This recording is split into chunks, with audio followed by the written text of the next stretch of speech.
कांग्रेस के लोगों ने कहा ये सर्जिकल स्ट्राइक क्या बड़ी बात है, ये तो हमने भी की थी। एक ने कहा 3 सर्जिकल स्ट्राइक की थी, दूसरे ने कहा 6 सर्जिकल स्ट्राइक की थी, तीसरे ने कहा 15 सर्जिकल स्ट्राइक की थी। जितना बड़ा नेता उतना बड़ा आंकड़ा चल रहा था।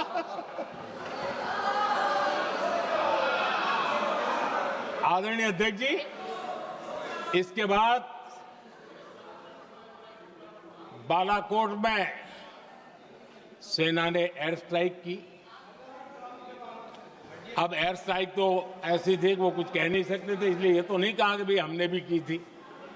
उसमें तो उन्होंने समझदारी दिखाई, लेकिन फोटो मांगने लगे। एयर स्ट्राइक हुई तो फोटो दिखाओ, क्या कहां गिरा, क्या तोड़ा, कितना तोड़ा, कितने मरे, बस यही पूछते रहे। पाकिस्तान भी यही पूछता था, ये भी यही पूछते थे। इतना ही नहीं, आदरणीय अध्यक्ष जी, जब पायलट अभिनंदन पकड़े गए तो पाकिस्तान में तो खुशी का माहौल होना स्वाभाविक था कि उनके हाथ में भारत की सेना का एक पायलट उनके हाथ लगा था। लेकिन यहां पर भी कुछ लोग थे जो कानों कानों में कह रहे थे अब मोदी फंसा, अब अभिनंदन वहां आए, मोदी ला करके दिखा दे, अब देखते हैं मोदी क्या करता है। आज डंके की चोट पर अभिनंदन वापिस आए।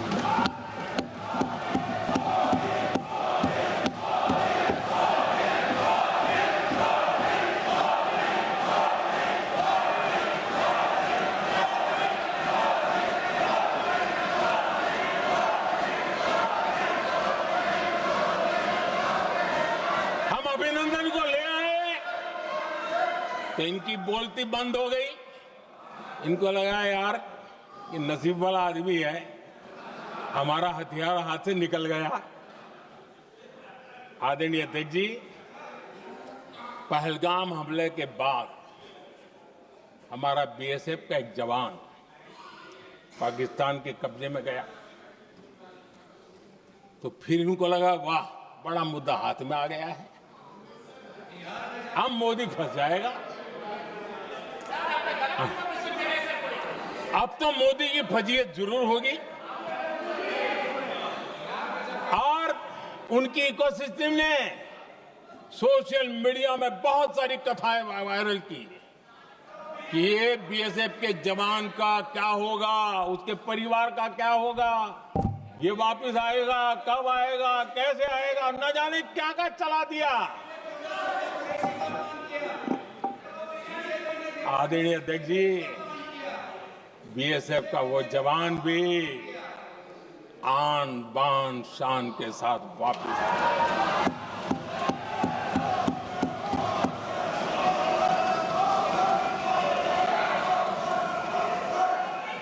आतंकवादी रो रहे हैं, आतंकवादियों के आका रो रहे हैं और उनको रोते देखकर यहां भी कुछ लोग रो रहे हैं।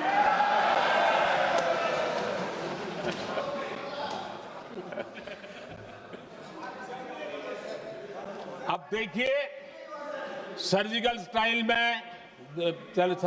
चल रही थी, उसके बाद उन्होंने एक खेल खेलने की कोशिश की, बात जमी नहीं। एयर स्ट्राइक हुई तो दूसरा खेल खेलने की कोशिश की, वो भी जमी नहीं। जब ये ऑपरेशन सिंदूर हुआ तो उन्होंने नया पैंतरा शुरू किया। और क्या शुरू किया? रोक क्यों दिया? पहले तो मानने को तैयार नहीं थे कि मुक्त करते, अब कहते रोक क्यों दिया? वाह रे बयान बहादुरों,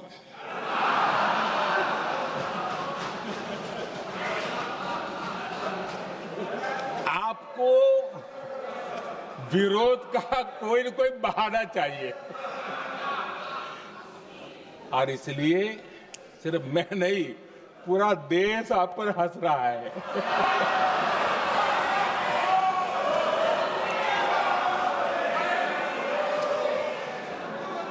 आदरणीय अध्यक्ष जी, सेना का विरोध, सेना के प्रति एक पता नहीं नेगेटिविटी, ये कांग्रेस का पुराना रवैया रहा है। देश ने अभी अभी करगिल विजय दिवस मनाया, लेकिन देश पूरी तरह जानता है कि उनके कार्यकाल में और आज तक करगिल के विजय को कांग्रेस ने अपनाया नहीं। न करगिल विजय दिवस मनाया है, न करगिल विजय का गौरव किया। इतिहास साक्षी है अध्यक्ष जी। जब डोकलाम में सैन्य हमारा शौर्य दिखा रहा था, तब कांग्रेस के नेता चुपके चुपके किससे ब्रीफिंग लेते थे वो सारी दुनिया अब जान गई।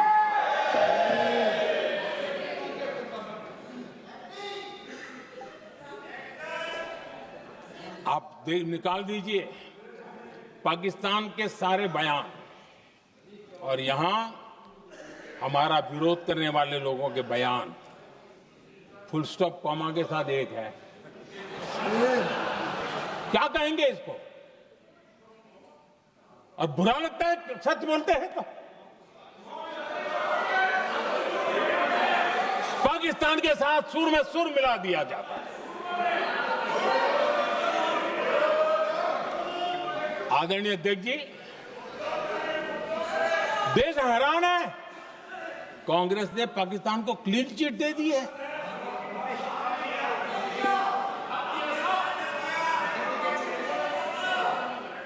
उनकी ये हिम्मत, और इनकी आदत जाती नहीं है, ये हिम्मत कि पहलगाम के आतंकी पाकिस्तानी थे, इसका सबूत दो।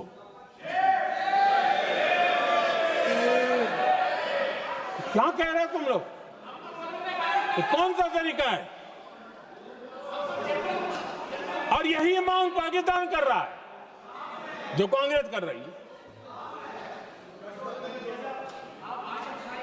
और आदरणीय अध्यक्ष जी, आज जब सबूतों की कोई कमी नहीं है, सब कुछ आंखों के सामने दिखता है, तब ये हालत है। अगर ये सबूत ना होते तो क्या करती है लोग, आप बताइए। आदरणीय अध्यक्ष जी,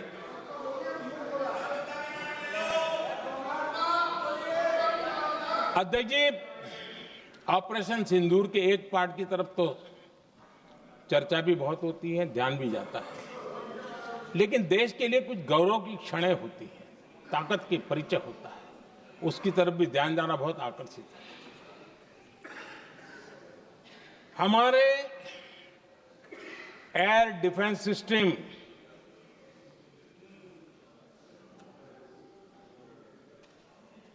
दुनिया में इसकी चर्चा है।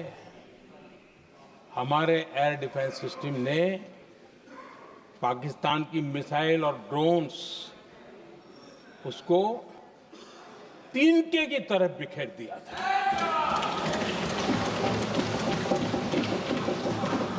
आदरणीय अध्यक्ष जी, मैं एक आंकड़ा आज बताना चाहता हूं,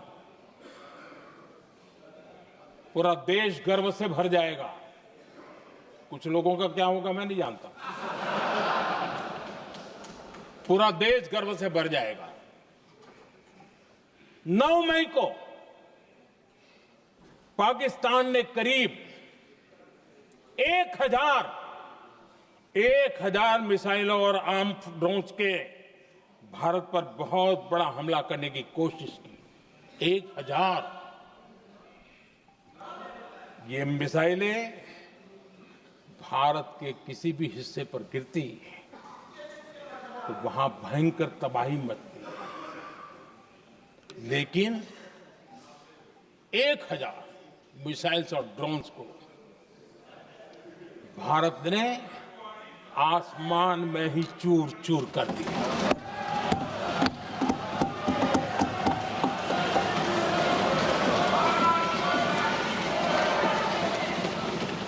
हर देशवासी को इससे गर्व हो रहा। लेकिन जैसे कांग्रेस के लोग इंतजार कर रहे थे, कुछ तो गड़बड़ होगी यार, मोदी मरेगा, कहीं तो फंसेगा।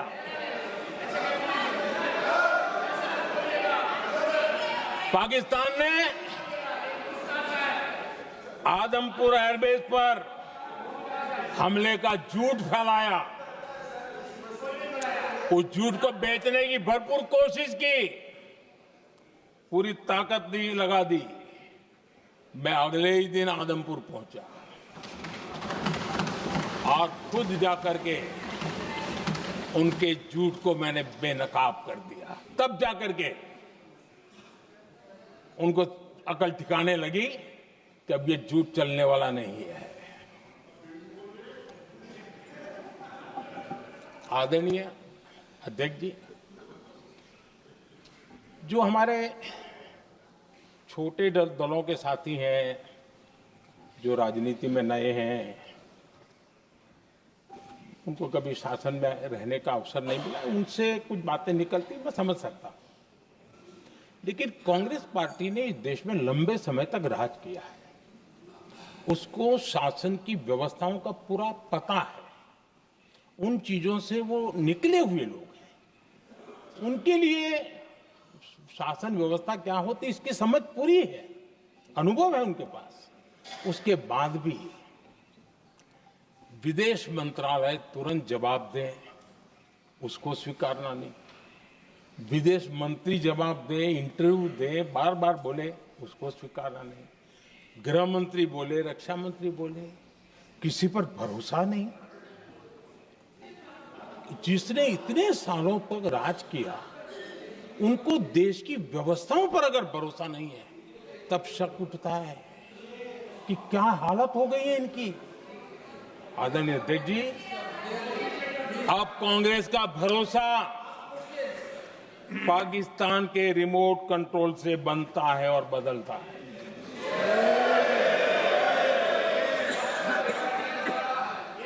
आदरणीय अध्यक्ष जी, एक बिल्कुल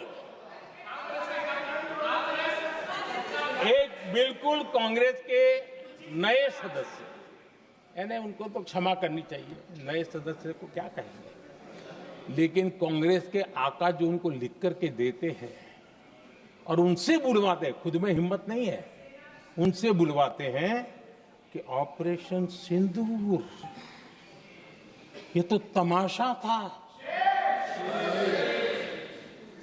ये आतंकवादियों ने जिन 26 लोगों को मौत के घाट उतारा था ना, उस भयंकर क्रूर घटना पर ये तेजाब छिड़कने वाला पाप है। तमाशा कहते हो? आपकी असहमति हो सकती है, और ये कांग्रेस के नेता बुलवाते हैं।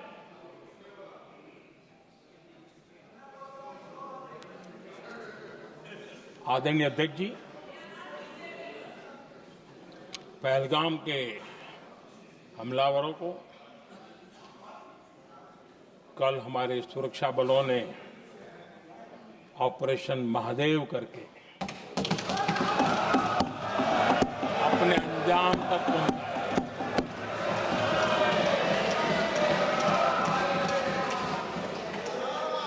लेकिन मैं हैरान हूं, यहां ठहाके लगा के पूछा गया कि आखिर ये कल ही क्यों हुआ।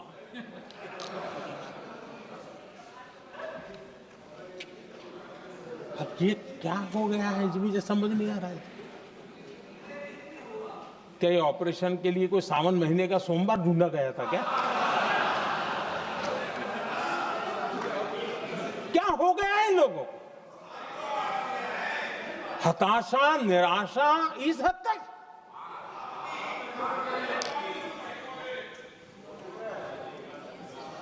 और देखिए मजा, पिछले कई सप्ताह से हाँ ऑपरेशन सिंदूर वगैरह तो ठीक है, पहलगाम के आतंकियों का क्या हुआ, पहलगाम के आतंकियों का अब हुआ तो कल क्यों हुआ?